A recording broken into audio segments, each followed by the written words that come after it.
कुठल्याही स्वतःच्या स्वार्थासाठी घेतलेले निर्णय नाही. आम्ही ठामपणे सामोरं आलेले आहे. माननीय राजसाहेबांनी आम्हाला जेव्हा आमचे आकडे समोर आले आणि आम्ही त्यांना गणित सांगितलं, त्यांनी आम्हाला सांगितलं की स्थानिक पातळीवर जो तुझ्या नगरसेवकांचा विषय असेल त्याच्यावर निर्णय घ्या आणि त्या अनुषंगाने आम्ही घेतला. भाजपला बाजूला ठेवले अशी एक चर्चा राज्यभरामध्ये सुरू झाली. केडीएमसी मध्ये भाजपला बाजूला ठेवून कुठेतरी इतर नेते, मला वाटतं भाजपा शिंदे आणि एकत्रच आहेत ना, त्यामुळे त्यांना बाजूला ठेवायचा प्रश्न नाही. आज का नाही राजूजी? आज सोबत एकही मी भाजपचा प्रवक्ता नाहीये ना, त्यामुळे तुम्ही त्यांना विचारा. जर वाटाघाटीमध्ये भाजपचे नेते का उपस्थित नाही असा सवाल सोबत आहे की निवडणूक तुम्ही ठाकरे आणि तुम्ही युतीत लढलात, महायुतीच्या धोरणांवर टीका केली किंवा जे काही निर्णय घेतले किंवा ईडीएमसीतलं करप्शन असेल त्यावर टीका केली आणि आज तुम्ही शिंदे शिवसेनेवर तुम्हाला आणि माझ्या केडीएमसीच्या जनतेलाही मला प्रश्न विचारायचे की 5 लोकांमध्ये आम्ही जनतेला न्याय देऊ शकलो असतो का बाहेर राहून? त्यामुळे सत्तेत राहून आम्ही आमचा अंकुश ठेवणारच ना. भले काय आम्ही काय त्यांचं सरकार वगैरे किंवा ते पाडू शकत नाही, परंतु आमचे जे मुद्दे आहेत ते आम्ही घेऊन एक कॉमन मिनिमम प्रोग्राम घेऊनच जाणार आहोत आम्ही. त्यामुळे तो विषय राहत नाही की आम्ही काय बोललो कोणा, असं खूप कोण कशाबद्दल बोललेलं असतं.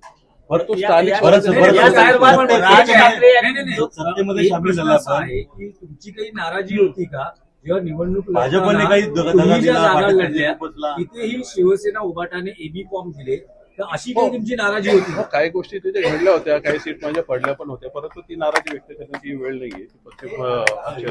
माननीय राजसाहेबांनाही माहिती आहे, उद्धवजी नाही माहिती, परंतु तो स्थानिक नेतृत्वाचा त्यांचा विषय होता. यामध्ये दोन्ही पक्ष नेतृत्वाचा वर्ष काही दोष नव्हता. त्यामुळे अशा गोष्टी घडत असतात. पण तो जो माघार घेण्याचा प्रकार झाला नसता तर मनसेचे 5 चे 10 झाले असते, परंतु नाही झाले. आता जी परिस्थिती ते घेऊन जायचं, जर त्याला जाण्यात काय पॉईंट नाहीये. आम्ही एक चांगला मुद्दा घेऊन इथे चाललोय की आम्हाला या राजकारणाला कुठेतरी एक ठराव द्यायचा होता, हे स्टेबल करायचं होतं. ते आता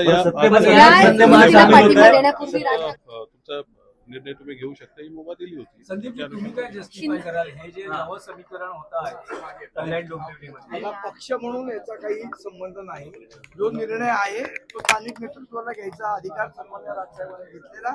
जे स्थानिक राजकारण ज्या पद्धतीचं चालू होतं त्या ह्याच्यात जनतेच्या हिताच्या दृष्टीने जो निर्णय योग्य वाटला तो आमच्या स्थानिक नेतृत्वाने घेतला. पक्ष म्हणून नाही, स्थानिक स्तरावर घेतलाय, पण पक्ष म्हणूनच स्थानिक स्तरावर घेतलेला आहे ना निर्णय. तुम्ही युतीमध्ये निवडणूक लढता. बघा कसं असतं, प्रत्येक वेळी आता उद्धव बाळासाहेब ठाकरे गटाने चंद्रपूरमध्ये भारतीय जनता पक्षाला पाठिंबा दिला की नाही दिला? तो त्यांनी त्यांच्या स्थानिक विषयाप्रमाणे तो निर्णय केला ना, तसा आम्ही आमच्या स्थानिक चंद्रपूरमध्ये तुम्ही आणि उभाट असे एकत्र लढलेले का? कारण समजा जर तो त्यांनी निर्णय घेतला असेल, चंद्रपूरमध्ये आमचे पण उमेदवार लढले नाही, पण तुम्ही युतीत लढले. मुळात असं आहे बघा, आम्ही सगळ्यांचेच लढलो ना कल्याण डोंबिवलीला. आमच्या विरुद्ध 8 उमेदवार यांचे पण होते, उद्धव बाळासाहेब ठाकरेंच्या शिवसेनेचे पण होते. आम्ही शिंदेच्या शिवसेनेबरोबर पण लढलो, आम्ही भारतीय जनता पक्षाबरोबर लढलो, सगळ्यांबरोबर लढलो. शेवट असं आहे की आता एकदा निवडणूक संपल्यानंतर जे आमचे निवडून आलेले नगरसेवक आहेत त्यांना जे योग्य वाटतं त्या पद्धतीने निर्णय घ्यायची मुभा पक्षाने राजू पाटील यांना दिली. त्याप्रमाणे जो हिताचा पक्ष हिताच्या दृष्टीने स्थानिक राजकारणाच्या दृष्टीने जो योग्य निर्णय तो त्यांनी केला. याच्यामध्ये पक्ष म्हणून काही भूमिका नाही, स्थानिक जे राजकारण आहे त्या अनुषंगाने